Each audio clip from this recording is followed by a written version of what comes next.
untuk tahun ini 2 juz bisa tercapai. Tapi memang tidak luput ya dari bantuan dan kerjasama dari orang tua semuanya ya. Terutama di kelas 6 yang memang merupakan tahun terakhir berada di SD IT MMA untuk bisa melakukan pendampingan yang lebih ya kepada Ananda dalam mencapai target hafalannya. Lalu selanjutnya akan saya sampaikan dari bagian kurikulum ya, insya Allah untuk tahun ajaran 2019 sampai dengan 2020 kita masih tetap menggunakan pembelajaran kurikulum K13 dan ini disesuaikan dengan kondisi yang memang saat ini mungkin kita terkendala ya. Tapi itu tidak menjadikan sebuah masalah. Artinya memang kita terkendala dengan masa pandemi COVID ini, sehingga dalam pembelajaran di semester 1 ini kita belum bisa melakukan pembelajaran dengan tatap muka.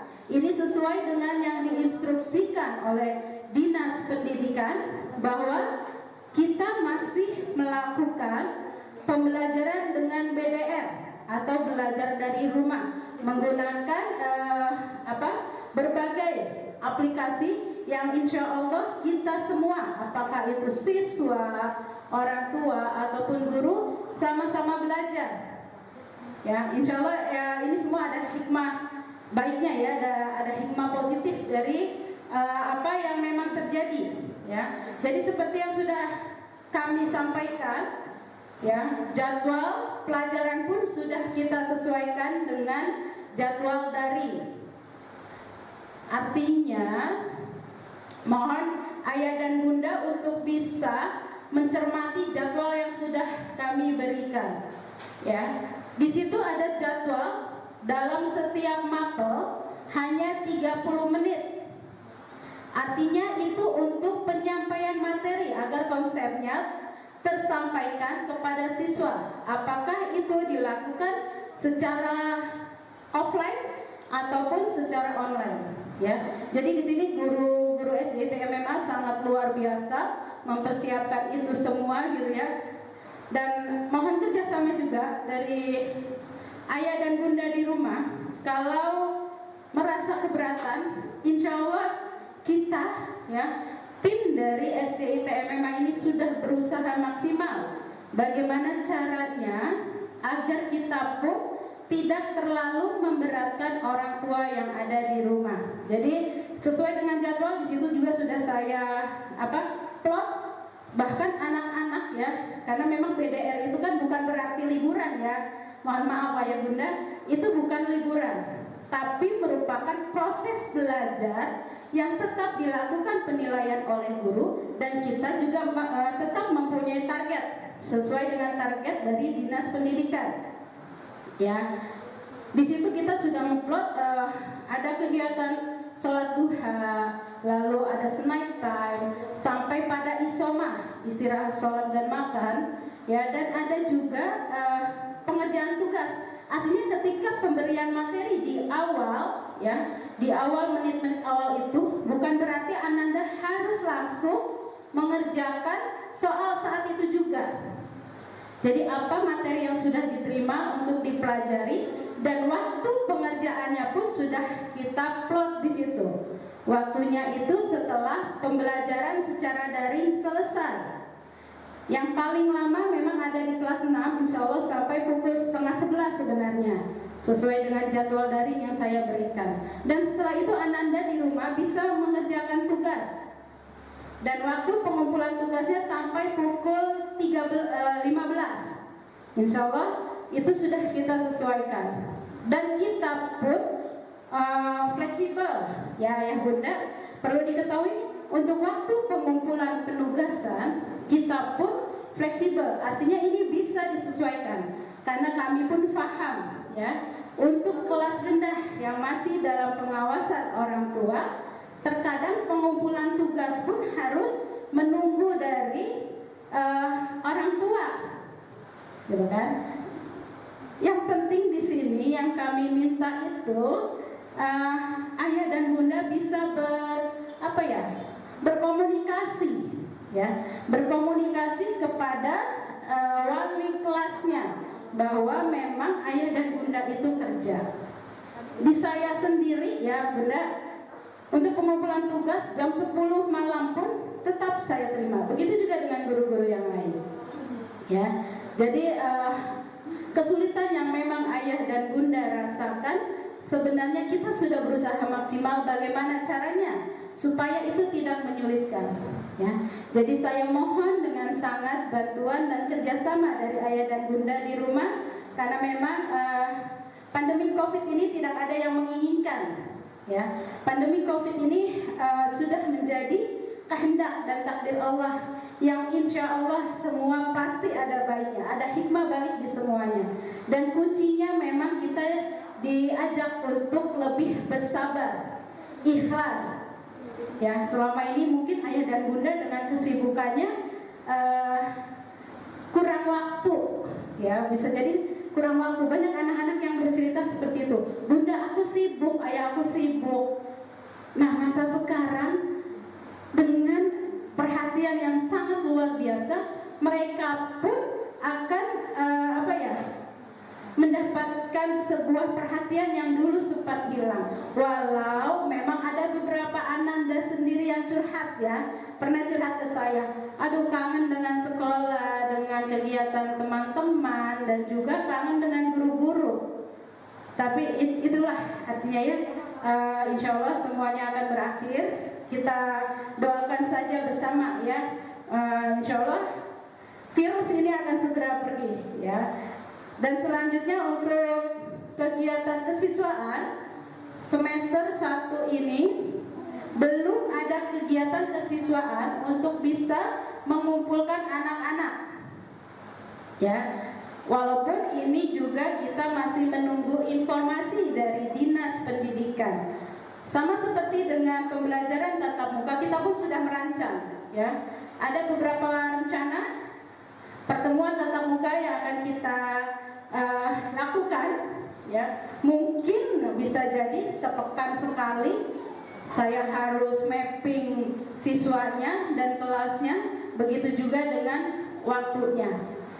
Tapi tetap kami menunggu informasi dari dinas. Lalu untuk kesiswaan memang tidak ada, ya. Yang ada itu selalu dengan virtual seperti MOS kemarin kita sudah lakukan. Alhamdulillah hari ini MOS. Insya Allah pekan depan kita ada kegiatan Idul Adha, ya, kurban tetap dilakukan di lembaga pendidikan Islam MMA seperti biasa, ya, menyembelih hewan kurban, dan ini pun akan dilakukan virtual kepada anak-anak juga, dan juga kegiatan-kegiatan yang lainnya. Tapi insya Allah semua kegiatan yang kita rencanakan semuanya akan disesuaikan dengan kemampuan yang ayah bunda yang ayah bunda dapat lakukan. Ini kami sudah berusaha maksimal. Jadi mohon maaf jika memang apa yang kami lakukan tidak sesuai dengan apa yang ayah bunda inginkan, ya. Karena memang inilah yang terbaik, ya. Kami sudah berusaha untuk berdiskusi dengan beberapa sekolah, dengan pimpinan kami, dengan teman-teman yang terbaik, ya. Mungkin dari saya sampai di sini untuk penyampaian kurikulum. Jadi saya mohon sekali lagi ayah dan bunda untuk bisa bersabar menghadapi pandemi COVID ini yang sangat luar biasa, ya. Insya Allah setelah semuanya berakhir, semuanya akan ada masa bahagianya mungkin, ya. Kita akan bisa melakukan aktivitas seperti biasa. Apakah itu aktivitas berkumpul dengan keluarga yang lain, berkumpul dengan teman-teman, melakukan aktivitas pembelajaran seperti biasa. Karena itu pun saya yakin anak-anak sudah sangat merindukan kegiatan itu, ya. Untuk kelas 1 mungkin Ini luar biasa ya, kerja yang luar biasa dari wali kelas, karena memang peralihan dari masa TK ke SD. Jadi pembelajaran virtual yang dilakukan oleh guru yang ada di kelas 1 ini sangat luar biasa. Bahkan seperti apa ya, menghadapi laptop, anak-anak seolah berada di depan kita walaupun jauh tapi dekat di mata gitu kan. Benar-benar melakukan aktivitas seperti layaknya tatap muka. Yang saya pernah perhatikan ketika pembelajaran daring ya, itu gurunya harus melompat, harus bernyanyi, tertawa, melakukan gerakan-gerakan yang memang harus mereka lakukan. Kami juga berusaha semaksimal mungkin untuk merancang pembelajaran dengan tanpa memberatkan orang tua. Kami sudah merancang. Saya juga sudah menyampaikan kepada beberapa guru yang mungkin ada beberapa hal yang disampaikan kepada kami bahwa pembelajaran mohon untuk tidak dilakukan secara online terus, gitu kan. Insya Allah karena ini awal ya, ini awal di tahun ajaran, ada pelajaran-pelajaran baru yang memang konsepnya itu benar-benar harus diterima oleh siswa. Ya, jadi guru-guru dengan terpaksa mau nggak mau saya harus online Bu Yuni, gitu kan. Saya sudah mengingatkan juga, jadi guru-guru sudah berusaha maksimal mengurangi waktu online-nya, ya. Dan untuk penugasan, mohon maaf ketika ada yang berkeluh kesah bahwa penugasan itu banyak. Insya Allah ayah bunda ya, guru yang memberikan penugasan juga sudah menyesuaikan sesuai dengan kemampuan ayah dan bunda, anak-anak dari ayah dan bunda. Dan perlu memang yang ayah bunda perlu ketahui, anak-anak kita itu sebenarnya adalah anak-anak yang sangat luar biasa, ya, yang sangat hebat. Kenapa saya sampaikan seperti itu? Sekarang ayah dan bunda baru paham, ya. Ketika melihat penugasan yang seperti itu, hafalan seperti itu, ayah dan bunda yang mendampingi justru merasakan, aduh kasihan, gitu kan. Tugasnya banyak banget. Padahal ketika melakukan pembelajaran tatap muka, itu luar biasa mereka melakukannya dengan bersemangat, ya, dengan keikhlasan mereka, ya. Bahkan ada niat dari anak-anak ketika mendapat hafalan surat baru itu, niatnya hanya untuk orang tuanya. Saya ingin memberikan mahkota, saya ingin memberikan yang terbaik untuk ayah dan bunda. Itu niat mereka. Jadi ketika mereka menerima hafalan yang menurut ayah dan bunda itu sangat luar biasa, insya Allah ya, anak-anak mampu untuk melewati itu, ya. Anak-anak hebat untuk bisa melakukan itu. Kita jauh, ya, kita jauh di bawah mereka. Jadi saya sekali lagi mohon kerjasama, perhatian dari ayah dan bunda untuk anak-anak kita, ya. Semoga mereka menjadi lebih baik lagi ke depannya, dan semoga pandemi COVID ini cepat berlalu agar kita bisa melakukan pembelajaran dengan tatap muka. Baiklah, mungkin dari saya cukup sekian yang bisa saya sampaikan. Terima kasih banyak atas perhatiannya. Mohon maaf bila ada kesalahan. Wassalamualaikum warahmatullahi wabarakatuh.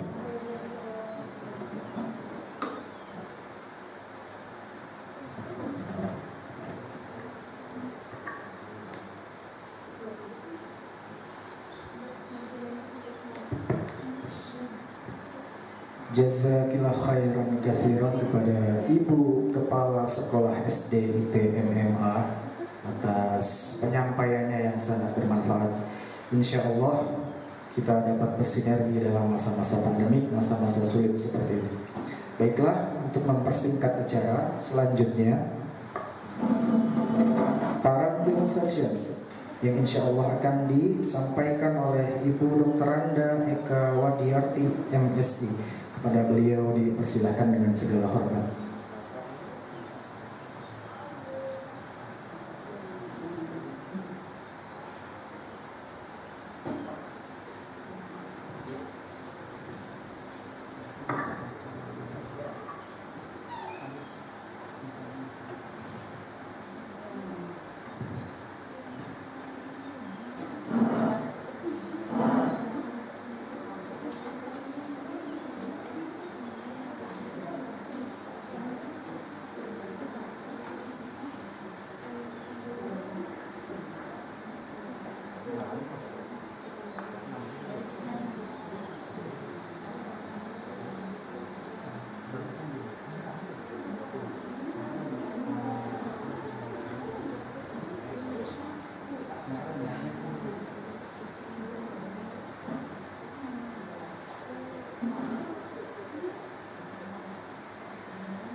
Bismillahirrahmanirrahim.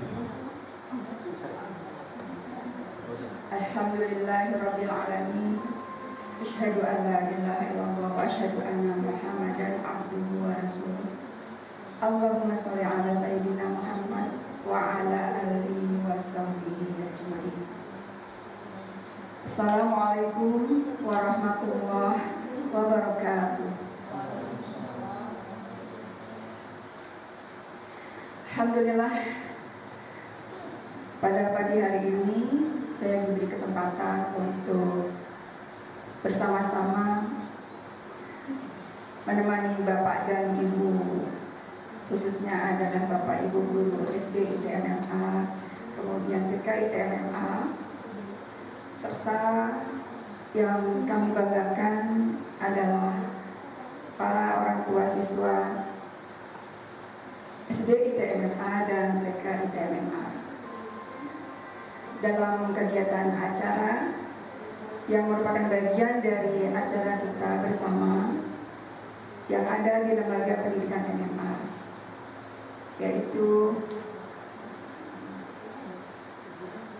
kegiatan MOT atau masa orientasi orang tua siswa yang diharapkan pada kegiatan ini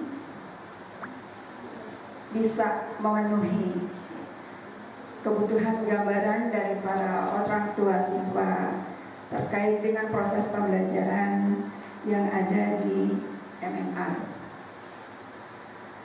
Dan untuk salah satu rangkaian dari acara MOT itu adalah sesi parenting yang menjadi juga bagian dari kebutuhan kita untuk bisa menambah wawasan pemahaman kita bersama, bukan hanya para orang tua siswa, kita pun yang ada di sini, Bapak dan Ibu guru, itu memerlukan asupan-asupan atau informasi yang berkaitan dengan proses pendampingan, proses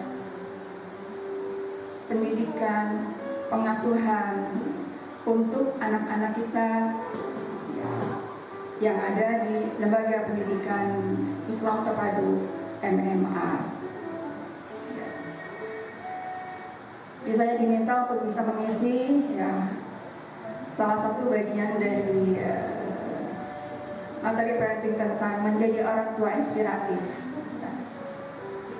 di tengah pandemi COVID-19. Bapak dan Ibu yang saya hormati, sebelum kita melangkah bagaimana untuk bisa menjadi seorang atau bisa menjadi orang tua yang inspiratif, yang mampu untuk bisa selalu menyalakan sumbu-sumbu motivasi kepada anak-anak kita. Coba kita lihat dulu ke belakang.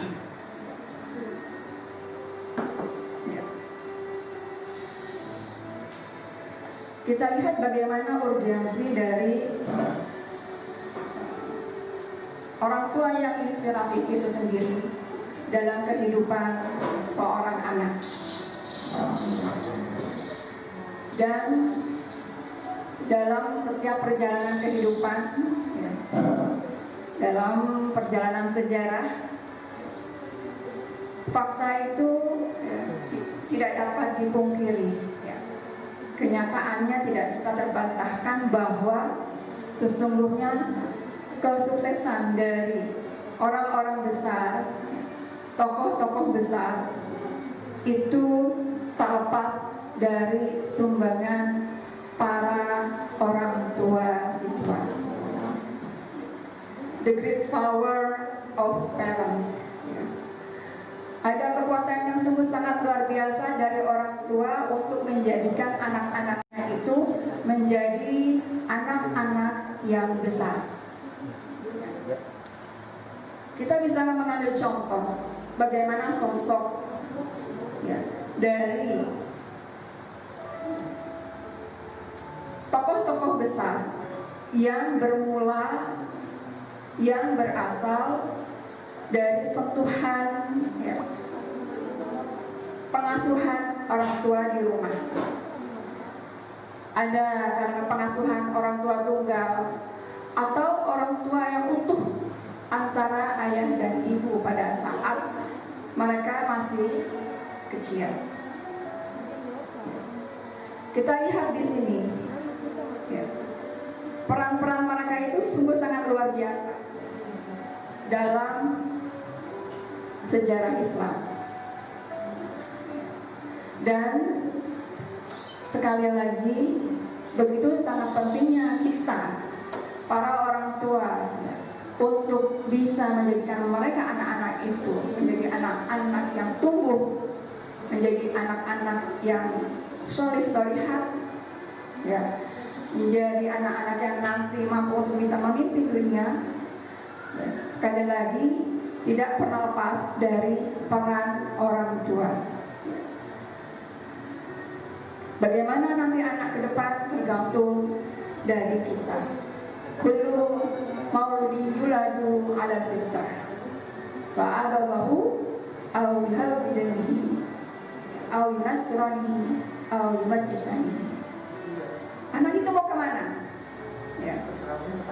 Nanti tergantung dari asuhan kita. Atau Rasulullah juga bersabda kepada kita ketika ada yang bertanya ya, tentang peranan dari kedua orang tua. Wahai Rasulullah, seperti apakah peranan dari orang tua kita? Dan dijawab oleh Rasulullah Muhammad SAW bahwa mereka itu adalah surgamu atau nerakamu. Nanti ke depan yang membuat anak-anak itu bisa mendapatkan tempat-tempat tertentu di yaumul akhir itu tidak lepas dari peran orang tua ya.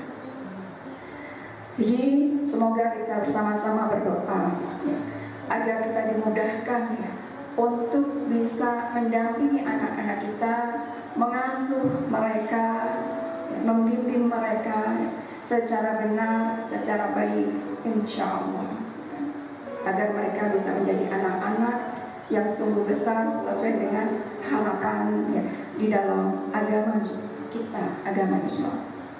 Ya. Kita lihat ya, salah satu tokoh besarnya yaitu Khalid bin Walid. Jadi kalau bapak dan ibu guru itu biasa dalam suatu program literasi di sekolah, gitu kan, yang tetap insya Allah akan berjalan diharapkan ya di MMA. Mampu pula untuk bisa menceritakan bagaimana ketokohan dari Khalid bin Walid ya kepada anak-anak kita di sini, ya, sehingga mereka bisa mengambil pelajaran yang seharusnya yang akan dilakukan oleh anak-anak kita dari sepak terjang Khalid bin Walid. Beliau seorang syuhada yang menjadi bagian andalan dari Rasulullah Muhammad SAW. Bapak dan ibu guru serta ayah dan bunda di rumah pastilah mengenal sosok seperti apa Khalid bin Walid itu sendiri. Dengan keberaniannya beliau mampu untuk memimpin pasukan-pasukan yang diikutinya dalam sekitar kurang lebih 100 peperangan yang dijalani oleh Khalid bin Walid ya, dan selalu mendapatkan adanya kelapangan untuk bisa menaklukkan musuh-musuh Islam. Tokoh besar ini adalah tumbuh dari sentuhan yang ada di rumah. Sampai kemudian di sini ya, ketika Umar bin Khattab radhiyallahu anhu ya, mendengar Khalid bin Walid ya pada saat itu ya, di penghujung usianya ya, beliau mengakui tentang bagaimana ya, eksistensi kepahlawanan dan keutamaannya dengan mengatakan bahwa seluruh wanita tidak mampu melahirkan anak seperti Khalid. Penghargaan, itulah penghargaannya yang diberikan oleh Umar bin Khattab radhiyallahu anhu kepada keluarga Khalid bin Walid. Ya. Dan kita kembali, sosok besar itu hadir karena adanya sentuhan yang ada di rumah. Begitu pula dengan Abu Hurairah, ya. Salah seorang sahabat Rasulullah Muhammad SAW yang patut untuk diteladani dalam hal birrul walidain, dalam hal ketaatannya kepada orang tua, ya, pelayanannya kepada orang tua. Dan salah satu yang menonjol dari kisah beliau adalah ketika kita kaitkan dengan ketaatannya kepada orang tua, karena melihat sosok dari orang tua yang ada di hadapannya itu sangat kental, luar biasa mengasihi, ya, Abu Hurairah pada saat itu, ya. Sampai suatu ketika diberikan sebutir kurma, ya, oleh Rasulullah Muhammad SAW, ya, kepada para sahabatnya pada saat itu, termasuk pada Abu Hurairah. Beliau tidak memakan butiran kurma tersebut. Ya, sampai kemudian ditanyakan oleh Rasulullah Muhammad SAW, mengapa engkau tidak makan kurma yang aku berikan? Gitu. Dan dijawab oleh Abu Hurairah radhiyallahu anhu bahwa, ya, kurma ini nanti aku bawa dan akan aku berikan untuk ibuku. Begitu, Bu. Jadi di setiap aktivitas kehidupannya selalu hadir sosok-sosok ibu di dalam jiwa Abu Hurairah radhiyallahu anhu, di dalam pikiran Abu Hurairah radhiyallahu anhu. Tidak lepas sosok peran seorang ibu yang tergambar, terbayang selalu mengasihi beliau, mendampingi beliau. Sehingga karena kasihnya orang tua dari beliau dan kemudian beliau melihat itu, ya, secara ikhlas tumbuh rasa kasih pula di dalam diri Abu Hurairah, dan terekam selalu ada kehadiran dari ibunya di dalam hatinya. Sampai sebutir kurma itu sendiri sekalipun yang diberikan oleh Rasulullah Muhammad SAW itu khusus, ya, beliau rela nggak memakannya dan akan dipersembahkannya untuk orang tuanya, untuk ibunya. Ibu, ya, sampai sedemikian, ya, besarnya, ya, cinta dari seorang anak kepada seorang ibu. Yang kemudian ada Rasulullah, kalau itu kurma untuk ibu kamu, maka aku akan beri kurma yang lain untuk kamu, maka makanlah. Ya, akhirnya diberikan tambahan kurma, gitu. Ya, dua lintasan, ya, kisah tentang keberhasilan orang tua dari ketokohan yang kemudian bisa dirasakan, ya, oleh umat secara keseluruhan. Dan terakhir adalah contoh orang tua tunggal Imam Syafi'i.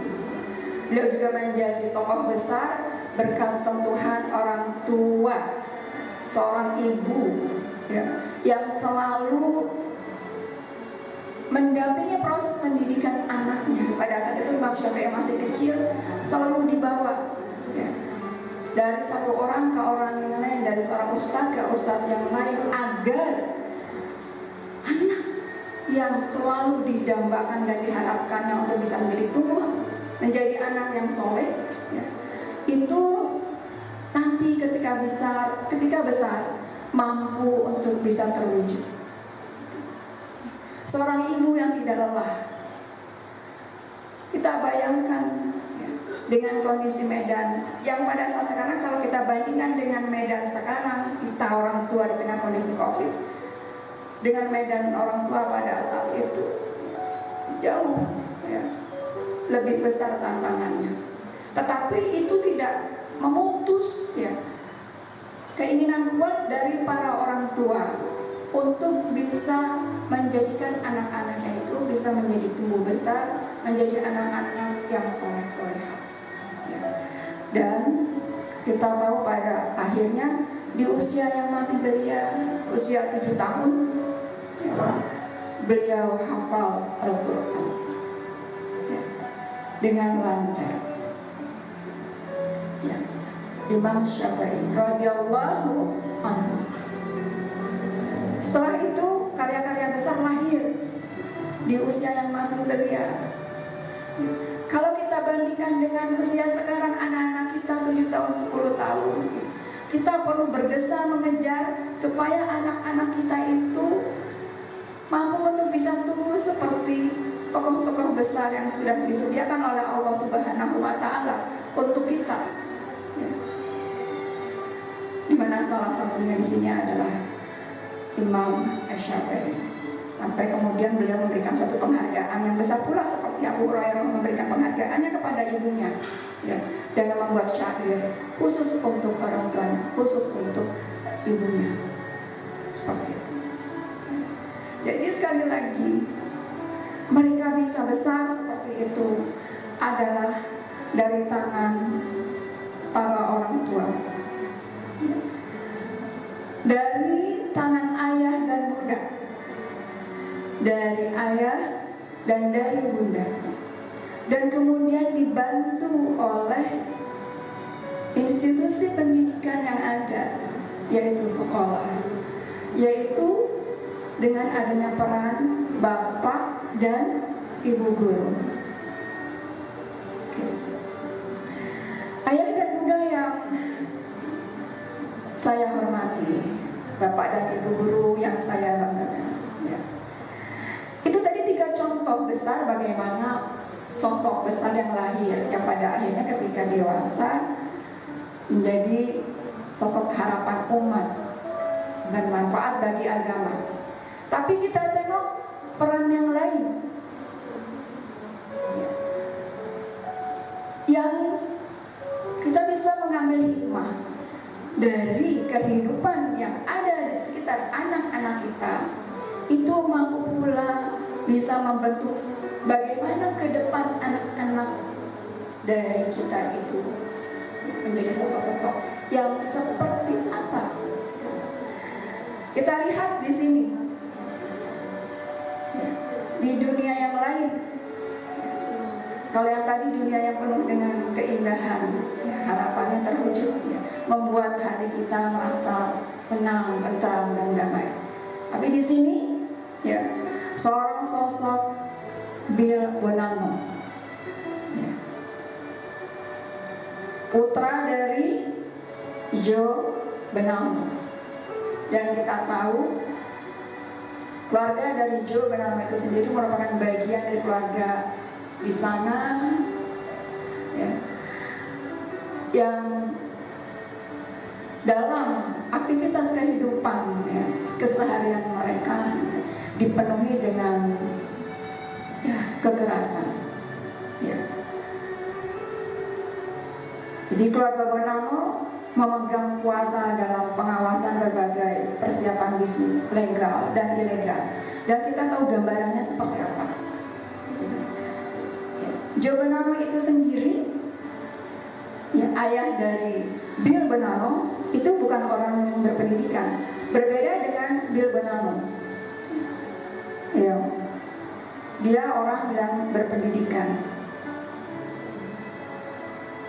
Tetapi ketika dewasa, ya, modal yang sudah diberikan oleh orang tua untuk bisa menjadi orang yang memiliki latar belakang akademis, sehingga bisa berkarya secara positif, itu ya tidak dimanfaatkan dengan benar. Walaupun menyandang berbagai macam predikat ya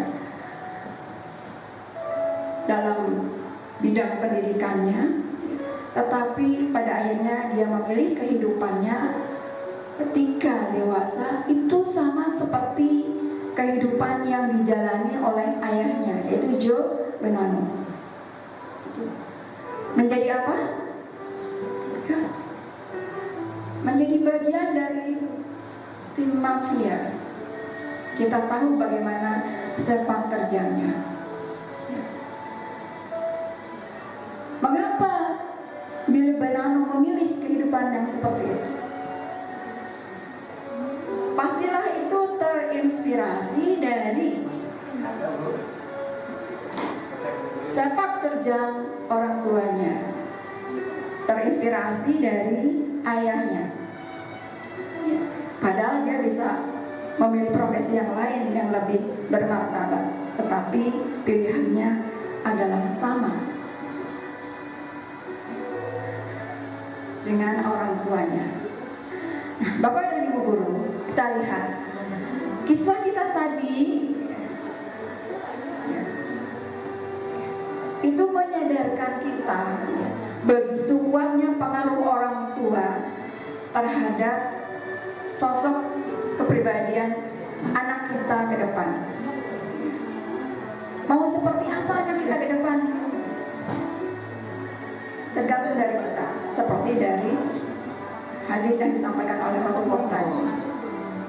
Padahal pada saat lahirnya mereka adalah mereka lahir dalam keadaan yang bersih, ya, fitrah, ya, terjaga agamanya, tetapi tidak mampu untuk bisa dijaga pada saat perjalanan kehidupan di usianya, ya, karena lingkungan tidak mendukungnya.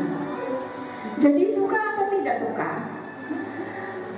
mereka memilih ya, pengaruh yang kuat. Orang tua itu memiliki pengaruh yang kuat kepada anak-anak kita dalam pola berpikir anak-anak kita, dalam ya, gestur tubuh anak-anak kita, dalam memandang dunia, dalam bersosialisasi dengan lingkungannya, terlibat dengan masyarakat dan sebagainya. Mereka akan melihat yang ada di dekatnya. Siapa yang ada di dekat oleh anak-anak itu? Yaitu orang tuanya. Bukan. Mereka akan bersikap untuk bisa menghormati orang lain, manakala mereka juga bisa melihat bahwa orang tuanya pada saat berinteraksi dengan lingkungannya, dengan orang lain, mampu untuk pula menampilkan kehormatannya yang bisa diberikan oleh mereka kepada orang lain. Dan itu terlihat terekam oleh anak-anak kita, sehingga mereka pun akan berusaha sama seperti yang dia lihat dan tercermin di dalam kehidupan mereka nanti setelah dewasa ya. Jadi sekali lagi, itulah urgensinya bagaimana sosok kita ya, yang seharusnya kita perlu ya, memperbaiki diri dari waktu ke waktu. Tidak cukup dengan apa yang ada dengan kemampuan kita sekarang untuk bisa menghadirkan diri kita sebagai orang tua yang bermakna di mata anak-anak kita, orang tua yang inspiratif untuk anak-anak kita. Nah, kalau hasil dari studi yang dilakukan oleh sejumlah institusi itu menghadirkan, kalau tadi kisah-kisah ya Bu, ya Bunda, ya, kisah-kisah secara nyata, ya, bagaimana pada akhirnya peran orang tua itu mampu membentuk kepribadian seorang anak. Ini hasil studi, ya. Bagaimana kita bisa lihat di sini menunjukkan bahwa Pemilihan bidang pendidikan serta lapangan kerja yang dipilih oleh individu, oleh anak-anak itu dipengaruhi oleh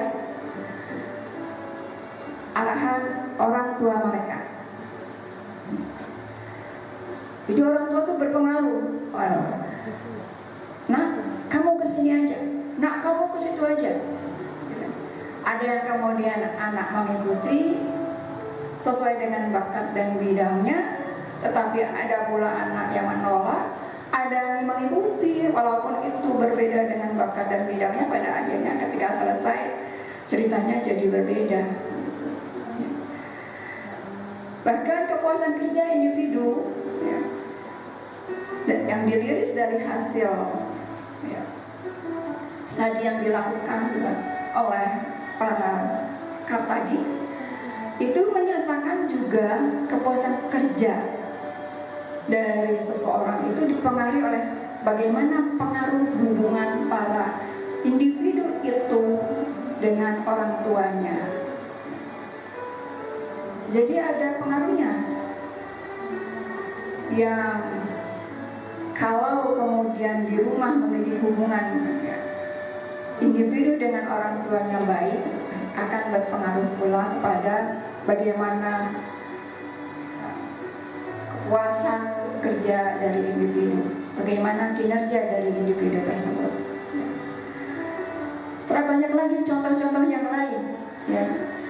Di tahun 2006, Sandberg, Dawila, dan Pinchot ya, mengungkapkan bahwa persepsi anak itu dipengaruhi oleh pengalaman mereka mempersepsi perilaku orang tuanya. Ya. Jadi kalau orang tuanya itu misalnya dalam keseharian kehidupan selama di rumah ya, selalu mengutamakan aspek-aspek yang berkaitan dengan materialistis, maka tumbuh anaknya ke depan nggak jauh berbeda dengan seperti itu. Kalau dalam keseharian kehidupan seorang anak bersama dengan orang tuanya diisi, di mana orang tuanya mengedepankan aspek pendidikan dalam membina anak-anak mereka, dalam membina anak-anak kita, maka pola pikir dari anak-anak kita ya, juga akan berpengaruh ya, mengikuti pola pikir dan berorientasi pada pendidikan, mengikuti pola pikir orang tua. Jadi ayah dan bunda, bapak dan ibu guru gitu. Sekali lagi dari kisah dan dari hasil studi itu sendiri ya, itu memberikan suatu gambaran bagaimana pentingnya kita untuk bisa selalu membuat diri kita menjadi orang-orang tua yang hebat, yang inspiratif, agar mampu untuk bisa dijadikan sebagai contoh bagi anak-anak kita ke depan, yang akan bisa mengilhami anak-anak kita seperti apa yang kita lakukan dalam konteks yang positif.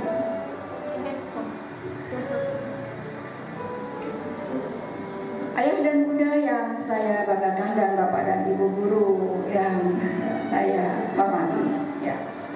Sekarang kita beralih dengan proses pendidikan yang dijalani oleh anak-anak kita sekarang ya.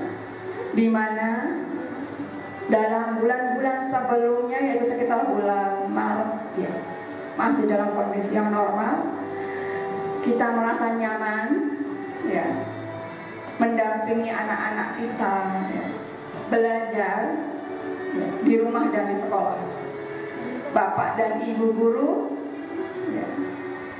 ya, terbuai dengan kondisi yang normal tadi. Begitu pula dengan orang tua ya, yang pada saat tertentu, di bulan tertentu, kita dihadapkan dengan kondisi yang mau tidak mau kita harus berada dalam ya, lingkungan tadi, dan kemudian mau tidak mau kita harus mencoba untuk bisa berbuat sesuatu untuk memerankan peran kita sebagai orang tua seperti yang diharapkan di dalam agama kita. Dan sekarang kita ada di dalamnya. Bapak dan Ibu, ayah dan bunda, ya, pendidikan itu memegang peranan penting bagi perkembangan anak-anak kita. Tapi sayang sekali lagi, ya, di tengah kondisi COVID yang seperti ini, ya, kita harus mencoba untuk, ya, mensiasati bagaimana caranya supaya proses pendidikan itu bisa berjalan secara optimal. Walaupun ada kendala-kendala, tantangan ya, di sana sini.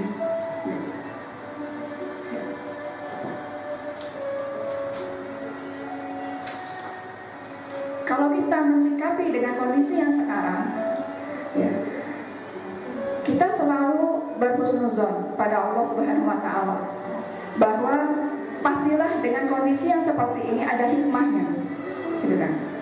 Semuanya bisa mengambil pelajaran dari kondisi ini. Yang di sekolah, yang tadi terbiasa bapak dan ibu guru itu belajar, kan, secara fisik berhadapan dengan anak-anak, kemudian dihadapkan dengan, ya, kondisi yang baru, pada akhirnya secara perlahan mau tidak mau belajar. Yang selama ini mungkin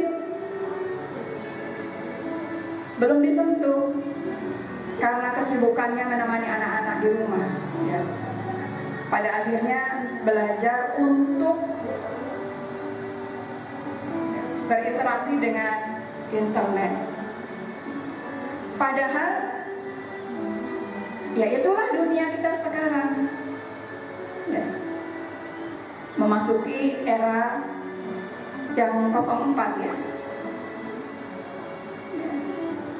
Oke. Kata Bu Herman 04.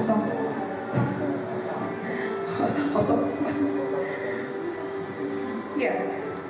Di mana setiap aktivitas kita itu banyak bergantung kepada internet. Komunikasi yang menjadi kunci penting di era revolusi industri 04 itu sendiri bergantung kepada internet.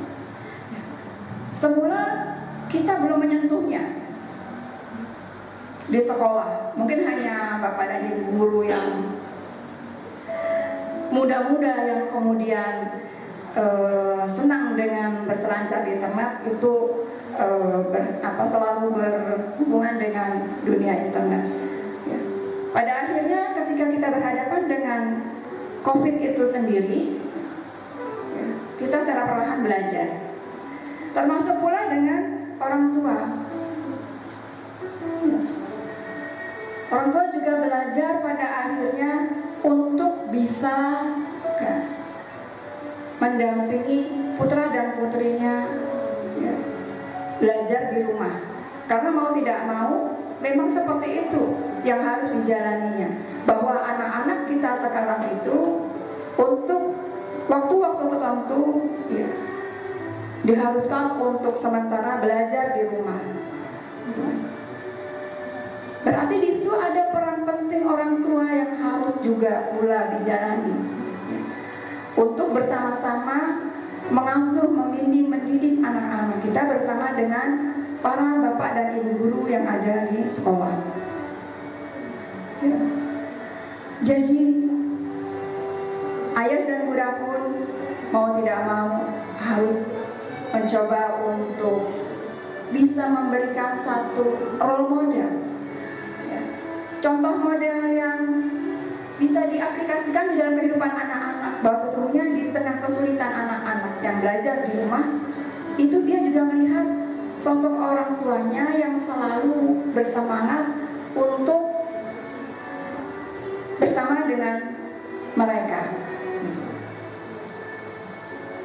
dan menjadi role model orang tua inspiratif untuk bisa mendampingi anak-anak belajar di rumah, tentunya diperlukan ada suatu kesabaran.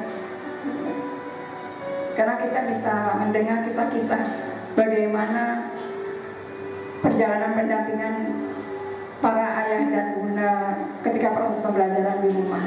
Ada yang kesulitan karena belum menguasai ya, apa yang diajarkan oleh anaknya yang ada di sekolah, kesulitan untuk akses media, dan kesulitan-kesulitan yang lain.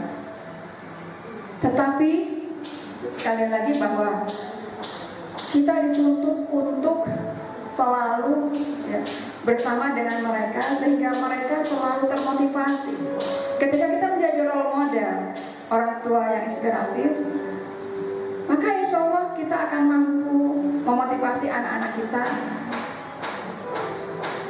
sehingga mereka bisa terus terpelihara semangatnya belajar di rumah.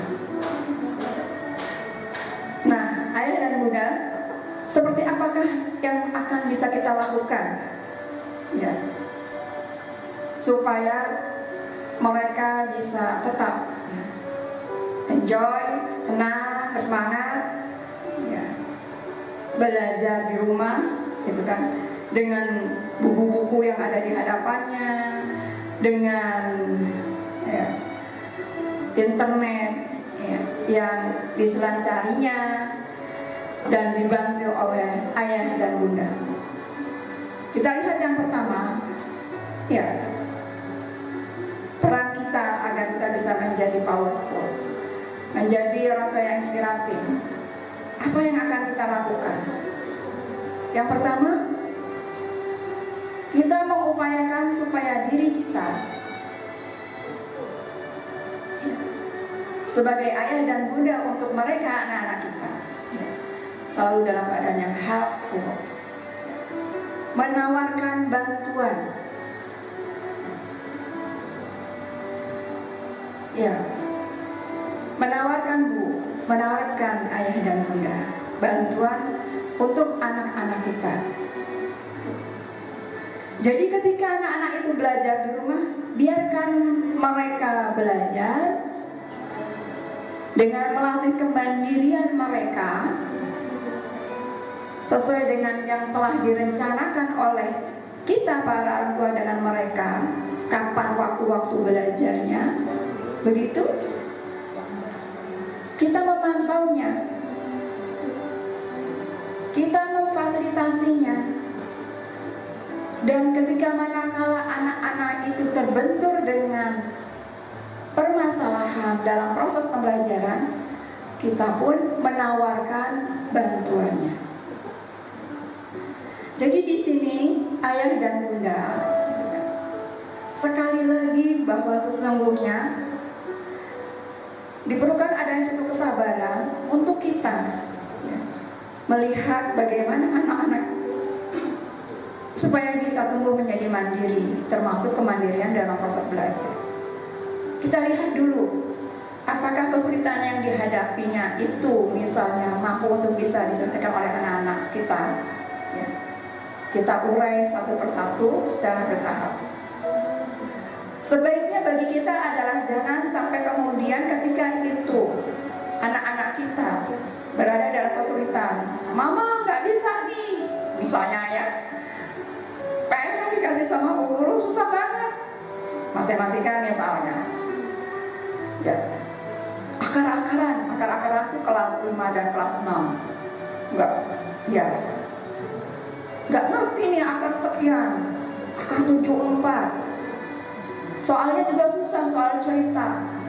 Langsung kemudian ketika anak berteriak seperti itu, kita dari orang tua terjun langsung ya, menyelesaikan soal itu dengan harapan supaya nanti hasilnya baik ya, dinilai oleh bapak dan ibu guru.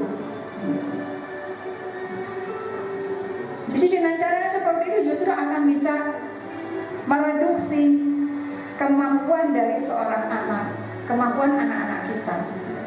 Mereka tidak terlatih untuk bersabar menyelesaikan problematika nanti ke depan di dalam kehidupannya.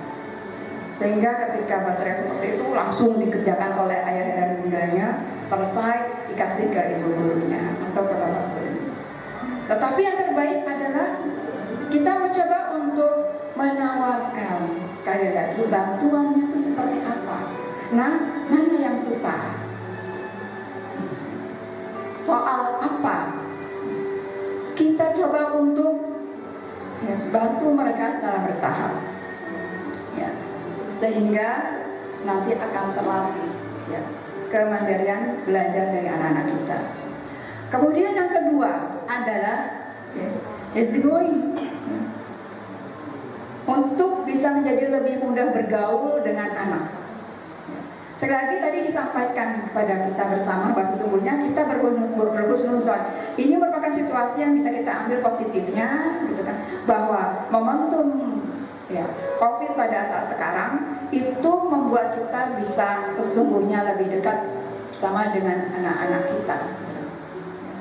Jadi manfaatkan itu supaya kita bisa menjadi orang tua yang disukai oleh anak-anak kita. Easygoing, lebih mudah bergaul bagaimana dengan anak-anak A, B yang ada di rumah. Ya mereka pasti anak-anak pastilah, ya, ada kekurangan yang akan kita lihat. Tetapi itu tidak membuat kita memvonis bahwa anak kita itu tidak memiliki satu prestasi. Tetap kita hargai, ya, pada saat kita bersama dengan mereka, setiap dari apa yang dihasilkan oleh mereka, ya. Jadi tempatkan mereka, ya, kadang-kala pada waktu-waktu tertentu sebagai teman kita, ya. Tempatkan mereka dalam waktu-waktu tertentu begitu sebagai mitra kita, sehingga ketika itu kita isi dengan baik, anak pun akan belajar dengan senang, karena kita berusaha bergaul dengan mereka dengan mudah, ya, selalu menghargai, ya, tidak memvonis hal-hal yang negatif kepada anak-anak kita. Yang ketiga adalah, ya, tadi, ya, jadilah kaya akan pengetahuan. Otomatis kan kita selalu belajar, ya Bu, ya. Bapak dan Ibu guru di sekolah belajar pula. Oh ternyata selama ini baru tahu, ya, harus ada yang kita lakukan untuk bisa memperlancar proses pembelajaran kita. Saya harus menggunakan aplikasi ini yang sesungguhnya itu udah ada dari sekian tahun yang lalu, ya. Manfaat aplikasi atau platform-platform tertentu yang bertebaran di internet yang menunjang kelancaran proses pembelajaran. Nah, begitu pula ayah dan bunda yang ada di rumah, ya. Kita selalu terpacu untuk selalu mengisi asupan informasi-informasi dan keterampilan, apalagi sekarang, ya. Jadi ketika kita terbentuk sebagai ayah dan bunda, sebagai orang tua yang mungkin gaptek, ya, sama saya juga gaptek begitu, gagal teknologi, tapi kan mau nggak mau harus ada di dunia yang sekarang 04, revolusi industri 04, harus tahu, gitu kan. Sehingga ketika anak belajar, mama nggak ngerti nih, bu guru suruh buat Google Classroom, bu guru suruh buat aku apa namanya selain Google Classroom, Google Form, nggak ngerti mah, kata anak-anak tadi. Nah kalau ayah bunda juga nggak ngerti, iya ayah dan bunda nggak ngerti juga, gimana dong?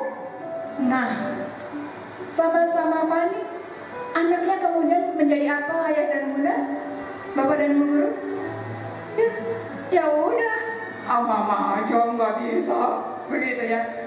Ayah aja juga nggak tahu, nggak mau ngajarin juga, ya udah, biarin aja. Kan pada akhirnya proses pembelajaran menjadi terganggu. Tetapi sekali lagi kita perlu berpacu, mengayakan informasi kita, meningkatkan keterampilan skill kita dalam tahapan yang sekarang yang berkaitan dengan teknologi. Jadi kita belajar, ya. Ibu guru belajar, bapak guru belajar, ayah dan bunda juga belajar.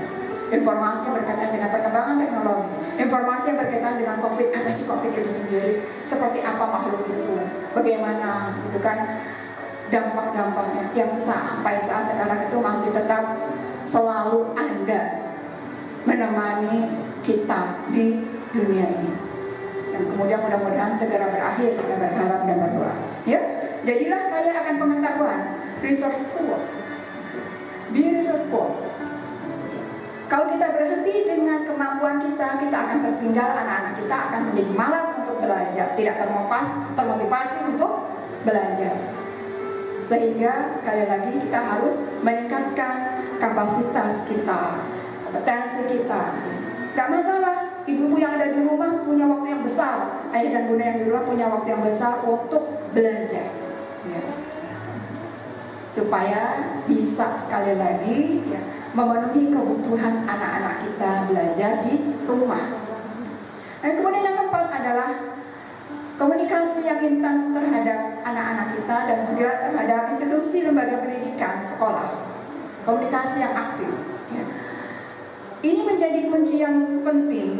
Tanpa ada COVID, tanpa ada revolusi industri 04 dari 01 sampai 04 atau apa sekalipun, faktor komunikasi itu menjadi rahasia terpenting untuk bisa memperlancar sebuah hubungan atau konstitusi dalam sebuah keluarga. Dan ayah dan bunda serta bapak dan ibu guru, tahukah bahwa sesungguhnya komunikasi itu diangkat di dalam Al-Quran banyak sekali, terutama yang berkaitan dengan komunikasi orang tua dan anak, ya, yang disuruh membawa pesan bahwa sesungguhnya itu menjadi sesuatu yang penting dalam kehidupan kita. Di dalam Al-Quran ada 17 yang mengangkat tentang gambaran begitu pentingnya sebuah komunikasi antara orang tua. Dan di antara 17 itu 14 yang diangkat di dalam ayat-ayat yang terdapat di dalam Al-Quran itu dikhususkan oleh Allah Subhanahu wa Ta'ala untuk seorang ayah. Dari 17, 14 itu menggambarkan komunikasi antara ayah dan seorang anak. Jadi sekali lagi bahwa sesungguhnya dalam mendampingi anak-anak kita, mengasuh, mendidik, peran seorang ayah dalam suatu proses komunikasi itu sangat penting. Bayangkan 14 dialog yang diangkat di dalam Al-Quran. Itu kita lihat merupakan dialog antara seorang ayah dengan seorang anak, ya. Contohnya apa? Dialog seperti dialog antara Luqman dengan putranya, ya, seorang ayah, ya. Ibrahim dengan putranya, yaitu Ismail, ya. Yang mana dalam sebentar lagi kan kita memasuki Hari Raya Idul Adha, seperti itu. Kita lihat dialog antara Ibrahim dengan Ismail. Ya, pada saat diminta oleh Allah untuk menyembelih anaknya, ya, itu suatu perintah yang sungguh sangat luar biasa sulit. Bayangkan orang tua harus menyembelih anaknya yang selama ini dinanti-nanti, udah tumbuh besar, tampan, gagah, tampan, gagah, soleh, kemudian harus disembelih. Berat. Dan itu dilakukan oleh Nabi Ibrahim dengan cara salah satu solusi untuk bisa menyelesaikannya adalah dengan berdialog kepada putranya Ibrahim. Jadi berkomunikasi dengan anak, bukan berkomunikasi kepada anak. Itu contoh. Jadi di hadapan ayah dan bunda, terutama ayah, ya, ketahui bahwa sesungguhnya peran ayah itu lebih besar yang diangkat di dalam Al-Quran dalam suatu proses pendidikan. Sehingga ironis kalau kemudian dalam kegiatan-kegiatan pendidikan yang hadir itu ibu-ibu, lebih banyak ibu-ibu, rapot ibu-ibu, ada rapot ibu-ibu, kegiatan ini ibu-ibu, ayahnya ntar aja juga ibu-ibu, anak-anak kamu gitu. Padahal sesungguhnya di dalam Al-Quran Tidak, yang diangkat itu 14 kisah itu tentang ayah. Hanya 2 ya, dialog antara seorang ibu dengan seorang anak. Ya, komunikasi aktif antara orang tua dengan anak, dan yang penting adalah komunikasi orang tua pula dengan sekolah. Kemudian terakhir adalah memberikan perhatian kepada kebutuhan anak. Mohon maaf sekali lagi ya, dengan kondisi yang sekarang berarti kebutuhan anak ketika dengan proses belajar di rumah dengan pilihan daring memakan kuota sama-sama di sekolah dan di rumah ya. Tapi itu media yang mau tidak mau harus dijalani. Semoga insya Allah ada kemudahannya ya. Kita menyiapkan seluruh media-media pembelajaran kepada mereka, anak-anak kita, sehingga bisa terpenuhi ya, sebagai wujud perhatian kita ya, pada kebutuhan anak-anak kita dalam proses pembelajaran di rumah. Jadi insya Allah kalau kemudian kelima ini bisa ditumbuhkan, kita bisa menjadi role model yang baik untuk mereka. Kita bisa menjadi orang tua yang inspiratif untuk anak-anak kita. Anak-anak kita akan selalu bersemangat, terbakar gitu kan, semangatnya terus menerus terjaga untuk bisa belajar ya, secara giat di rumah ya. Insya Allah mudah-mudahan Allah berikan kemudahannya untuk kita. Waktunya sudah habis ya.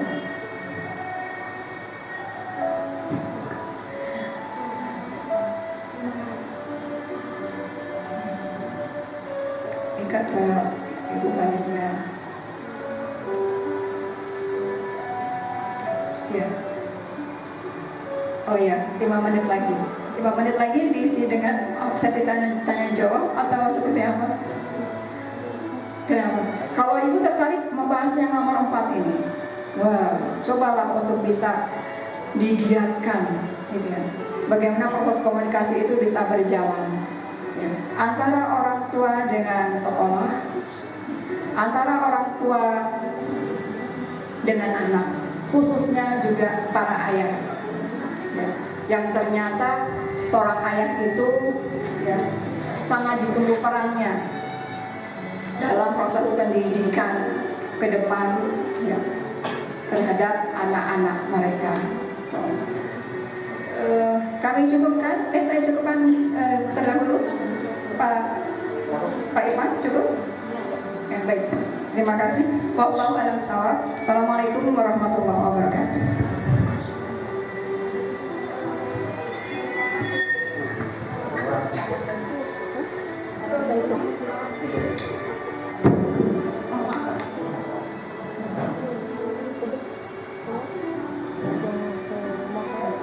Tes. 10 menit paling lama.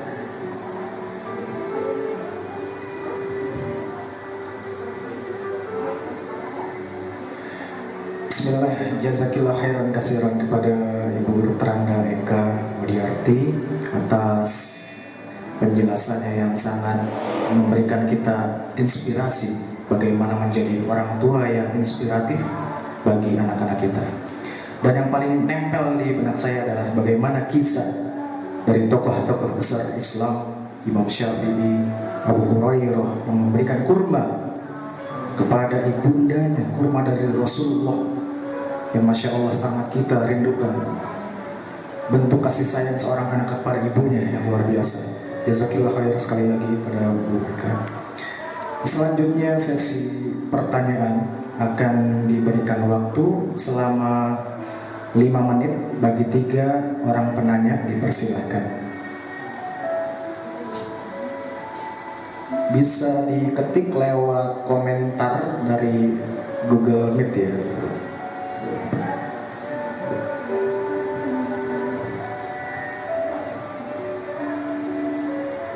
Baik, masih ditunggu.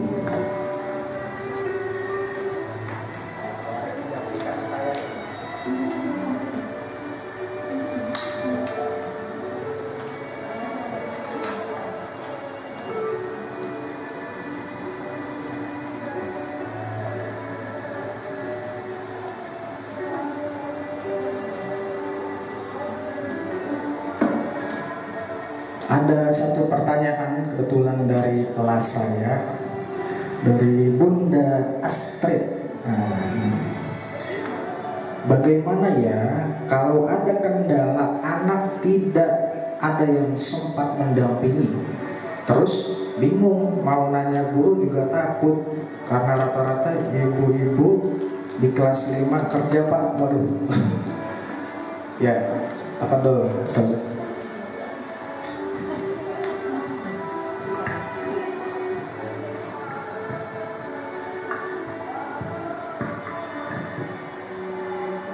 Alhamdulillah, pertanyaan yang bagus mewakili para orang tua ini, para orang tua yang bekerja di luar rumah, ayah dan bundanya di luar rumah. Ya. Sementara putra putri tersebut, ya dalam hal ini putri Astrid kan, harus belajar sendiri di rumah. Ya. Sekali lagi, yang pertama adalah yang perlu ditekankan untuk kita, kesibukan apapun yang ada tersandang di dalam diri kita itu tidaklah menghentikan peran kita sebagai orang tua. Pada saat kita harus mendampingi belajar mereka misalnya, gitu.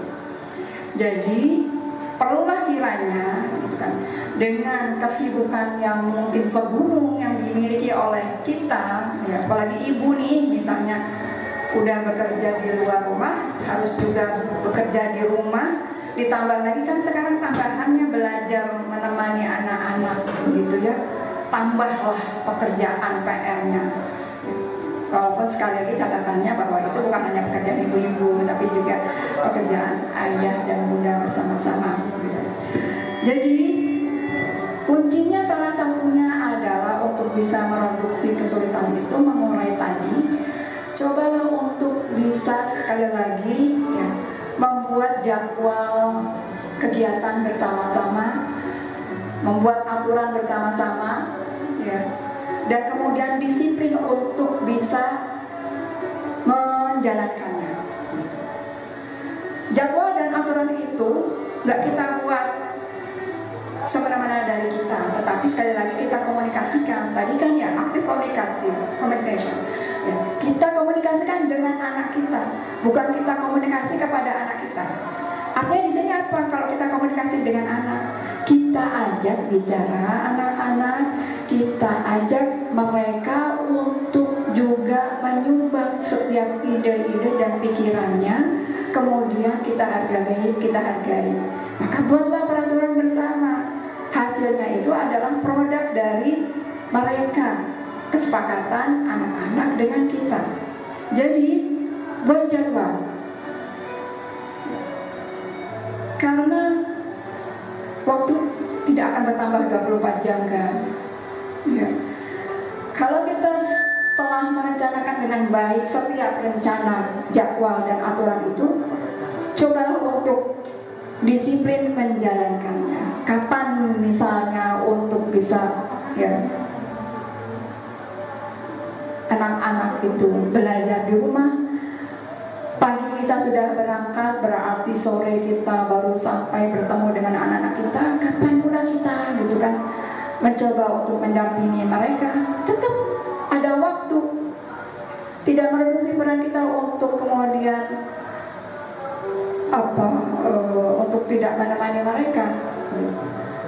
Insya Allah peran tambahan yang dilakukan oleh kita itu bernilai ibadah. Yakinlah ayah dan bunda gitu kan. Ketika pulang lelah, kita harus berganti pakaian, kita harus kemudian mencoba untuk bertanya kepada anak-anak ya, sesuai dengan tadi rencana belajarnya. Ayah dan bunda baru bisa belajar bersama putri baru jam sekian, gak apa-apa ya, hari sekarang kita belajar.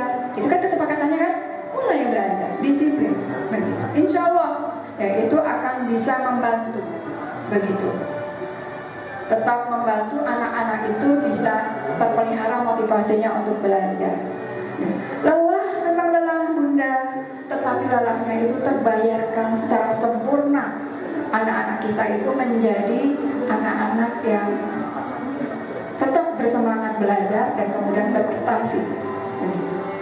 Nah, sementara untuk tadi ketika ditinggal oleh kita komunikasikan ke sekolah.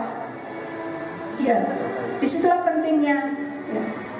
Bagaimana caranya supaya dari pihak sekolah itu sendiri mampu pula untuk mensupervisi, ya, memantau proses belajar dari setiap anak-anak kita, ya, para siswa yang ada di MMA misalnya khususnya begitu. Ya. Apa yang diharuskan? Tetap, gitu kan? Ketika ditinggal orang itu oleh ayah dan bunda, kan sudah ada jadwalnya belajar bersama dengan para guru. Ya. Jadi lakukan itu pula, gak usah takut, gitu ya. Kalau anak-anak mungkin belum terbiasa untuk berhubungan dengan para guru, kalau siswa yang baru, kalau perempuan kan sudah lama ya, untuk berkomunikasi, ya, tidak ada guru yang galak di sekolah, ya, tidak ada guru yang tidak membiarkan putra putrinya untuk belajar di rumah atau di sekolah secara sendiri. Tidak ada guru yang tidak menginginkan anak-anak yang tidak berprestasi. Semua guru, bapak dan ibu guru itu sayang kepada kalian. Semua bapak dan ibu guru itu cinta kepada kalian. Semua bapak dan ibu guru itu ikhlas memberikan pengabdian pelayanan pendidikannya kepada kalian. Sehingga justru merasa senang kalau kemudian dihubungi oleh para ananda di rumah, tiba-tiba kering. Halo, assalamualaikum Pak Fat, misalnya. Kemarin ngeliat Pak Fat dihubungin terus oleh siswanya. Mau setoran Pak Fat, setoran hafalan. Malah senang kita, senang alhamdulillah gitu. Oh, kamu sudah ya nak? Ayo siap. Oke, bapak siap menunggu kalian. Jadi tidak ada bapak dan ibu guru yang justru merasa terganggu ketika dihubungi oleh para anak-anaknya, malah bergembira. Itu menunjukkan bahwa wah, ternyata anak-anak kita gitu kan sungguh luar biasa. Walaupun belajar di rumah, punya semangat yang besar gitu kan untuk bisa berprestasi. Walaupun kendalanya misalnya kuotanya habis, besoknya tetap cari-cari gitu ya untuk bisa menghubungi bapak dan ibu gurunya. Begitu. Bahkan kalau dari kisah-kisah ada yang visit begitu ya dalam kondisi-kondisi tertentu ya, melihat bagaimana anak-anak di rumah belajar. Jadi sekali lagi komunikasi itu tetap harus diutamakan antara guru dengan orang tua, siswa dengan para guru, dan seterusnya. Insya Allah Bapak dan Ibu guru selalu mendukung proses belajar dari kalian semua. Malah senang, banyaklah bertanya, banyaklah berhubungan dengan Bapak dan Ibu guru.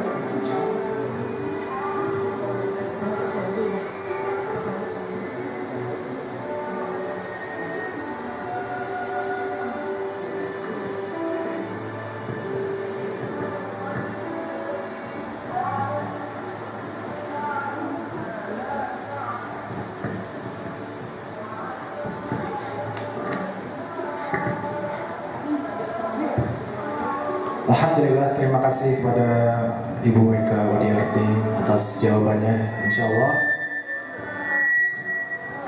Insya Allah sudah terjawab ya Bunda Astrid. Pertanyaan kedua dari Putri Kurniawati. Ya Bu, mau tanya apakah nantinya akan ada home visit untuk pembelajaran? Karena untuk kelas 1 sendiri ini kan perpindahan dari TK ke tahap SD, yang insya Allah akan dijawab oleh Ibu Kepala Sekolah SD ITMMA, Ibu Menteri Wahyuni SPD. Para beliau dipersilahkan.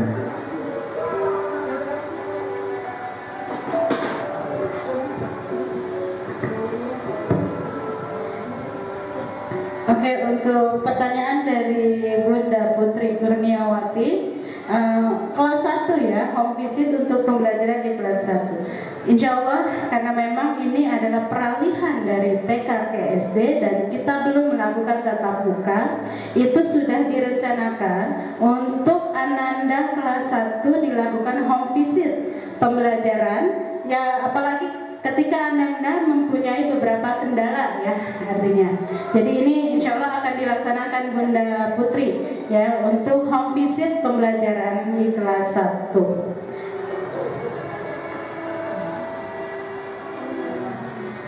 Oh iya, untuk jadwal menyusul ya, karena sebenarnya tanpa ada pandemi COVID pun untuk kelas 1 dan siswa baru memang kita punya jadwal untuk home visit ya, dan ini juga dilakukan untuk beberapa siswa yang memang punya kendala dalam pembelajaran. Jadi itu yang bisa saya sampaikan, mohon maaf, terima kasih.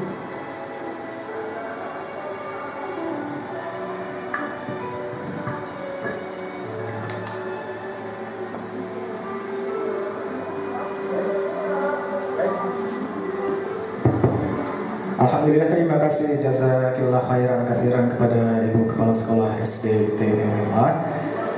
Untuk sesi tanya jawab disudahi karena waktu sudah melewati dari 5 menit ya.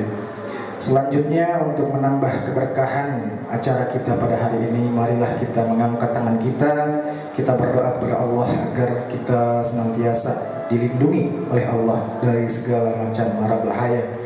Kita dilancarkan segala urusan kita, yang insya Allah doa akan dipandu, dipimpin oleh Bapak Ustadz Ahmad SPD. Dipersilahkan.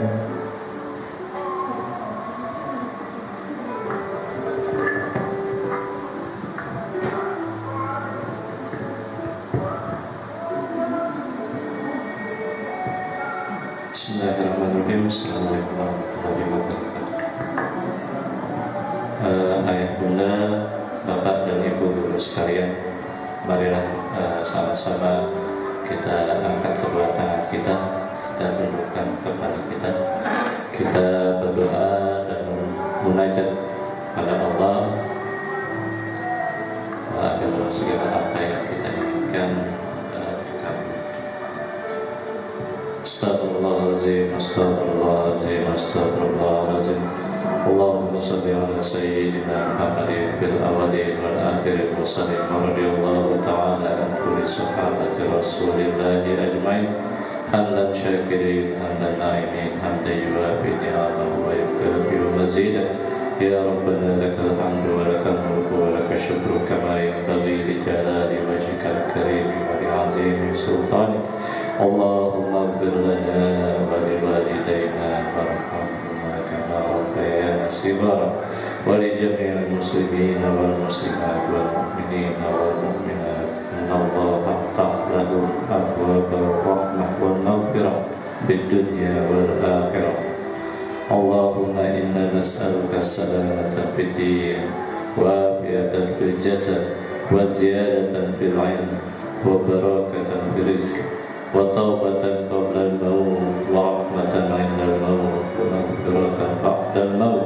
Allahumma hawwin 'alaina fi sakaratil maut wa najatan minan nari wal 'afwa 'inda al-hisab. Allahumma la tada' lana hadza dhanban illa ghafartahu wa la hamman illa farajtahu wa la 'aiban illa satartahu wa la jahlan illa 'alamtahu ولا حاجة إلا قضيتها ويسرتها برحمتك يا أرحم الراحمين. يا ميسر يسر يا مدبر دبر يا مستحيل سهل علينا كل عسير بجاه بشير نذير. سبحان ربك رب العزة عما يصفون والسلام على المرسلين والحمد لله رب العالمين. السلام عليكم ورحمة الله وبركاته.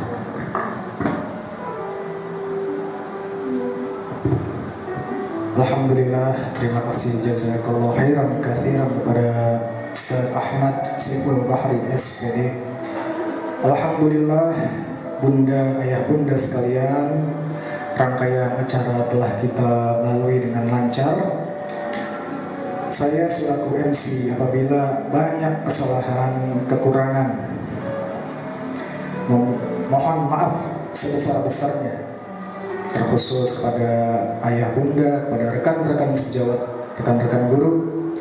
Terima kasih sudah hadir dalam acara online hari ini. Mari kita tutup dengan doa kafaratul majelis. Subhanallahumma wa bihamdika asyhadu an la ilaha illa anta astaghfiruka wa atubu ilaik. Kita akhiri dengan alhamdulillah ya rabbil alamin bersama-sama. Alhamdulillahi rabbil alamin. Assalamualaikum warahmatullahi wabarakatuh.